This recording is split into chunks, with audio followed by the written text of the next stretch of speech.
Hi friends, welcome to Relax Recipes. இன்றைக்கி நம்ம ஒரு இட்லி தோசைக்கு சூப்பரான ஒரு காம்பினேஷன் தான் பார்க்க போகிறோங்க. பீர்க்கங்காய் கிச்சடி. இந்த கிச்சடி பார்த்திங்கன்னா சின்ன பிள்ளையிலேருந்து ரொம்ப வயசானவங்க வரைக்கும் விரும்பி சாப்பிடுவாங்க. இது ரொம்ப சுள்ளுன்னு காரச்சாரமாக இருக்காதுங்க, கொஞ்சம் மைல்டாக தான் இருக்கும். நான் இங்கே பீர்க்கங்காய் எடுத்து க்ளீன் பண்ணி வச்சுருக்கேன். இதோட மேல் தோலை எடுத்துட்டு உள்ளே உள்ளதை சின்ன சின்ன துண்டாக கட் பண்ணி எடுத்துக்கலாம். இந்த மாதிரி கட் பண்ணி எடுத்துக்கலாம். இதை ஒரு ஃப்ரெஷர் பேனில் சேர்த்துக்க போகிறோம். உப்பு,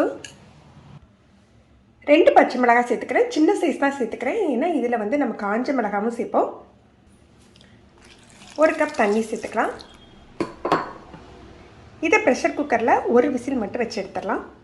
நல்லா வெந்துட்டு இதை ஒரு கரண்டியை வச்சு மசிச்சு எடுத்துக்கலாம். இல்லை மிக்சி ஜாரில் போட்டு ஒரே ஒரு சுற்று மட்டும் சுற்றி எடுத்துக்கலாம்.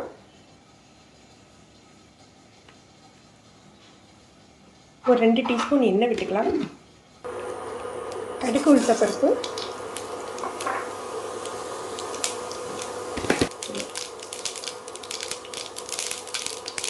கருவேப்பிலை,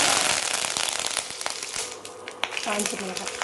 ஏற்கனவே பச்சை மிளகாய் போட்டிருக்கோம். உங்களுக்கு எந்த அளவுக்கு காரம் தேவையோ அந்த அளவுக்கு போட்டுக்கோங்க. 2 வெங்காயம் நீள நீளமாக கட் பண்ணி வச்சுக்கோங்க, அதை சேர்த்துக்கலாம்.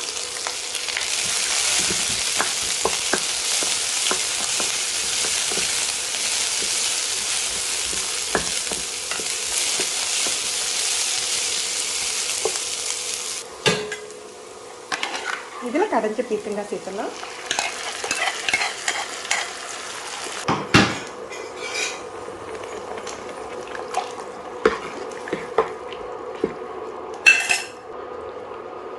கொஞ்சமாக புளி கரைசல். பீர்க்கங்காய் வேக வைக்கல உப்பு சேர்த்துருக்கோம். இப்போ உப்பு செக் பண்ணி பார்த்துட்டு உப்பு தேவைப்பட்டால் சேர்த்துக்கலாம். ஒரு 1/4 டீஸ்பூன் மஞ்சள் தூள், 1/4 டீஸ்பூன் பெருங்காயத்தூள். பெருங்காயத்தூள் நிறைய சேர்க்கக்கூடாது, நம்ம பருப்பு எதுவும் சேர்க்கலை, ஒரு வாசத்துக்கு தான் சேர்த்துக்கிறோம்.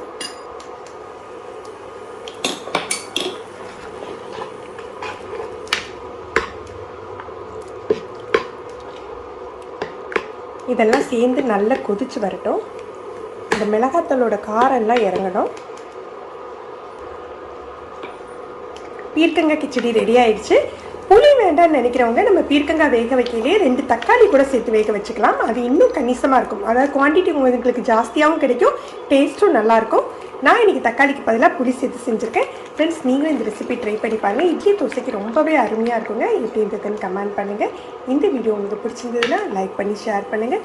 நீங்கள் நம்ம சேனலுக்கு புதுசு இன்றைக்கி தான் ரிலாக்ஸ் ரெசிபிஸ் பார்க்குறீங்கன்னா சப்ஸ்கிரைப் பண்ணி கீழே உள்ள பெல் பட்டனில் ஆல் செலக்ட் பண்ணி வச்சுக்கிட்டிங்கன்னா நம்ம சேனலில் வீடியோக்கள் போட்ட உடனே உங்களுக்கு நோட்டிஃபிகேஷன் கிடைக்கும்.